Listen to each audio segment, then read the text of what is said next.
What does democratic resilience mean in simple terms, and why is it so relevant for countries like Moldova and Ukraine? Yeah, democratic resilience means to be able to resist to non-democratic forces, keeping dialogue, keeping trust to institutions, having the minimum basis of democracy protected, like accountability of political parties and institutions, freedom of media, freedom of civil society to act and to represent the society, and the divisions of powers. So democratic resilience means being able to keep all these elements alive, and that requests the efforts of all the society and political levels, not forgetting also the capacity of having decentralized powers like the local governments, which to the view of ALDA are also a way to support democratic resilience. It's also, as you said, very important in countries like Moldova and Ukraine. Moldova is in its way to the European Union integration. It has very big challenges, both economically, socially and politically, and I think that the answer would be to build this resilience in democracy.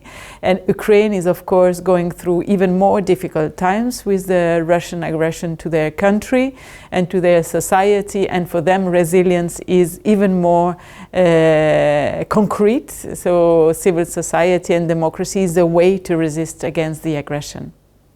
What are the main goals of the project, and how do they help strengthen democratic governance in the region? Yeah, the project of today called Bridge, it's a way to build competencies of local civil society in Moldova and Ukraine. The Council of Europe has instruments to build the capacity of citizens to organize themselves, to be heard in the countries and at the European level. So it's also a way today to exchange between civil society from Moldova and from Ukraine. Most of them are part of our network of ALDA. We have members here in Moldova and in Ukraine. So we are building the competencies and the possibility of civil society. So it means citizens of these countries to be represented and part of this democratic European future. From ALDA's perspective, what are the biggest challenges that civic society in Eastern Europe faces today? I think that the challenges are many. I think that most of them are very concrete. So one of them is the sustainability of the civil society, the possibility to work and to bring forward their mission. So we need to give them the possibility to survive. That's very important, both economically but also legally. They need a space, they need a recognition, they need to be understood as part of the future of those countries.